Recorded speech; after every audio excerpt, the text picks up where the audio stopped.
This is Ayana Lahi, and I'm so very happy that you're here with me today in this week's episode of Be One, Be You. We are diving into the theme, how food can keep you stuck. What a broad topic, eh? It's so easy to get lost in the world of food and take on no opinions and eat whatever we want to eat, or to take on the newest, latest invention to help keep everything in balance and keeping you strong.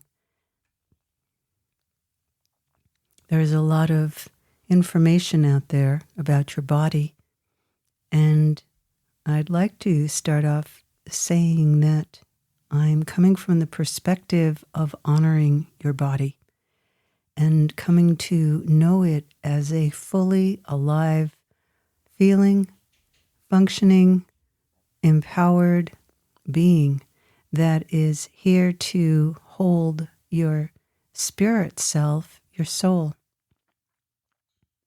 And when we begin the journey of coming back to who we are, we begin to question what food is really for and on what level of the food chain should we eat.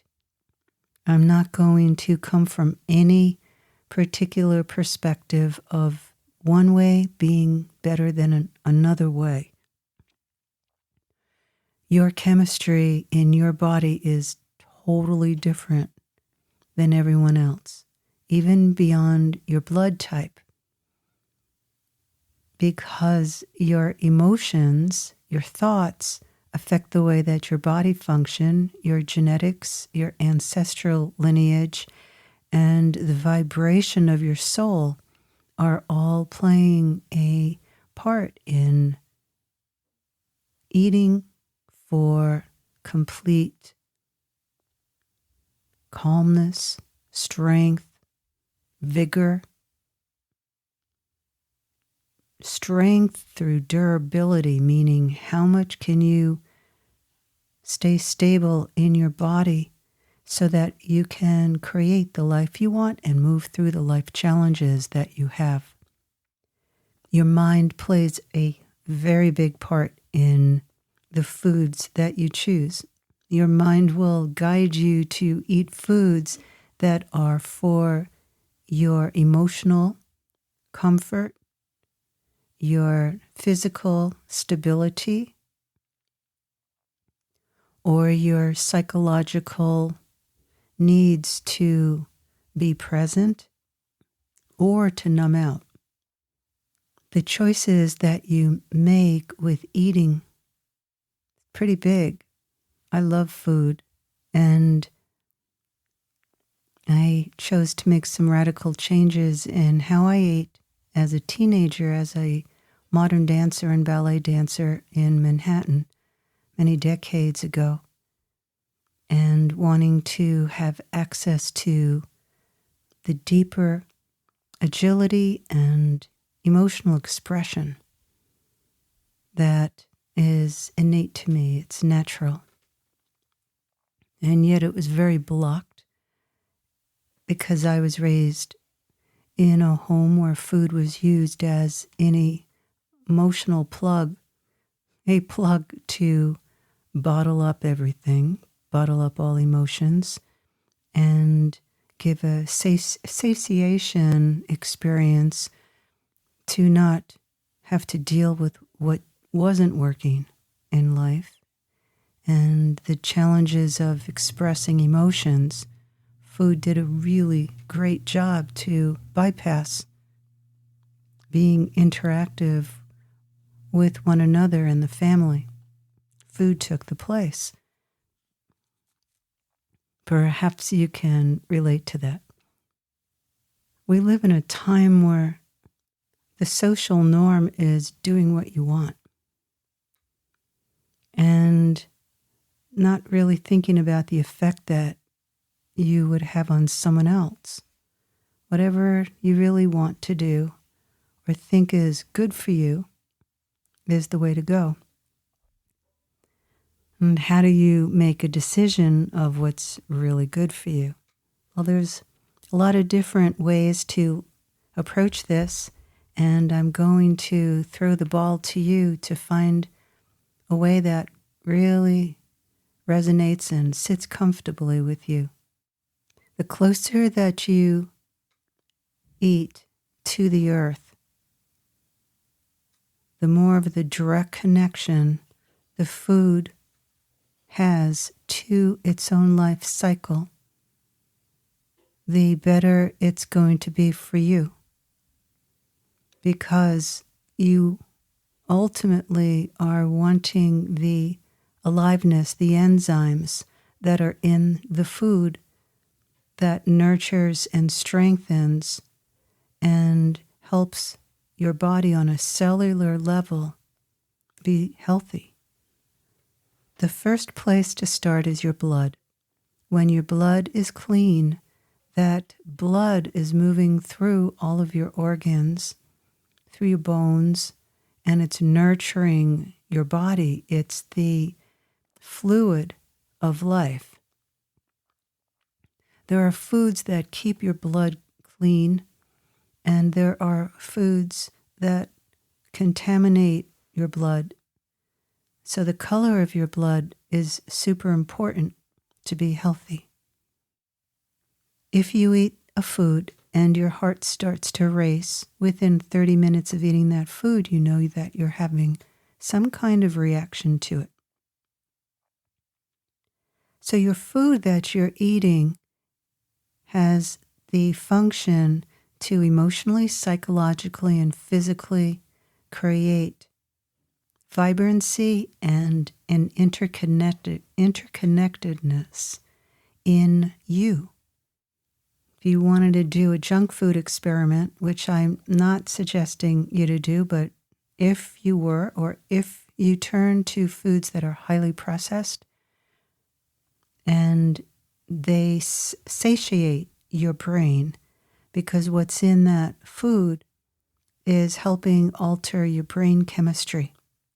The way to break through needing to eat the junk food is not even to think about not eating it, but to actually write and use a notebook that you can depend upon as a really good friend and ally, and ask your body what it's feeling and what it's needing you to know about it, and how you could stop and listen and get to know your body more. And your body has a voice. Your whole being has a voice. What's really incredible is that consciousness has a voice. Consciousness will speak. Consciousness will guide you. So if you had a traumatic experience happen when you were 4 and you were being given certain kinds of foods with a lot of additives and preservatives at that time, you will think that those foods are okay because they helped you to get through a really challenging situation. Foods that are closest to the earth are foods that, if you were going to go out into the garden, you could pick yourself and then wash the dirt off, wash off the bugs, and make use of those foods. Because those foods, the vegetables and the fruits on trees, will come closest to your human vibration. The more that you stay connected to your feelings and work with discovering what's underneath your feelings and discover the emotions that are the energies that get blocked inside of the body, the more that you know yourself and you begin to chart and pay attention to what foods you're drawn to according to what state of mind. The more vibrant you will feel. The quicker that you choose to begin to include more and more cooked and raw vegetables and fruits into your food regime, the better you're going to feel. So how can foods keep you stuck? The foods that alter your brain chemistry, block you thinking in some new ways. For instance, you're better off eating grapes than you are sitting down to have a glass of wine. You're better off getting a juicer and juicing those grapes and getting everything out of the grape and paying attention to what triggers your blood sugar. Because when the blood sugar increases, your brain's going to have a reaction. So there's so much information out there. The bottom line is the healthier your gut in your belly, the clearer your brain. We're living in a time where there have been many, many food additives, and those additives and pesticides, growth hormones in foods affect the physical body. They can turn into cancer. They create diabetes and being overweight. You want to find the protein that really works for you and to take into consideration your ancestry and your lineage. It really does make a difference. But you want to honor that information and also realistically look at how agriculture has been over the last 500 years and realizing that, yes, over time, different cultures eat what's in season. And now we have the opportunity to be eating foods that we can have all year round or almost all year round because of the import-export that we are truly graced to have in our lives. You want to take in as much food that's alive as you can.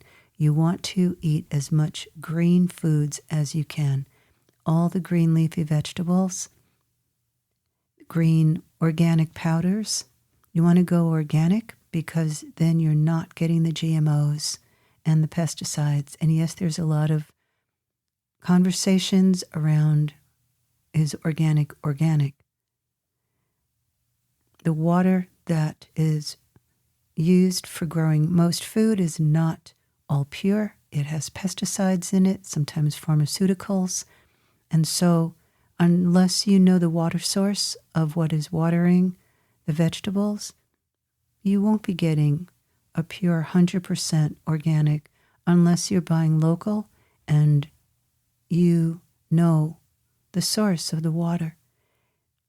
The most important thing is to be really strong and clear in your own body, not to be fanatic about anything, but to find what really serves you and what takes away your mental and physical strength. For instance, white sugar is really destructive in the body and very, very addictive. And it does not help with any physical function whatsoever. To begin to get off of sugar, you want to find a sweetness that can work with you. An organic date really works great. You can choose maple syrup. You can use raw coconut sugar.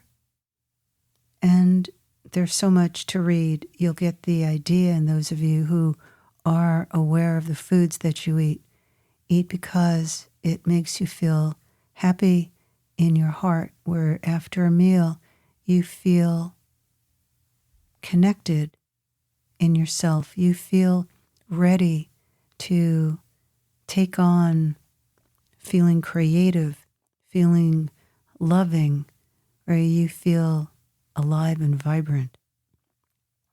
Please, the only thing I ask of you is to not eat to go to sleep, to not eat to numb yourself down, and to find what really supports you and heightens your love energy inside your heart, where you feel that who you are can accomplish what you're here for, that who you are can show up for your family, who you are can show up for you, so that the essence of your spirit, your soul in your body can really flow and create and guide you to what it's here for. If you're all clogged up inside, you can't hear anything, you can't listen, you go on remote control. And how you can get stuck is by closing the inner door to that presence, that voice inside of you that is really guiding your life. Because each decade of your life is a new awakening. There are new experiences, and you get to make new choices. So there's never, ever a decade or a year in your life or moment in your life that's not possible to make a really powerful, significant change. Your body is sacred. Your body is a temple. Your body is a vehicle for your most advanced, dynamic, guiding light that you are can run through you.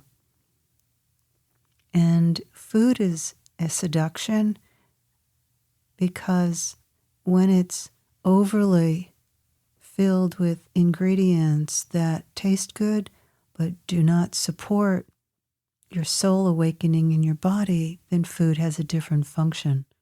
So I'd love to invite you to choose what you want food to do for you.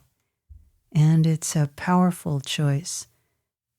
And along the way in your life, you'll be making shifts and changes, and always allow yourself to move from one way of thinking what you need to saying, this might really work even better.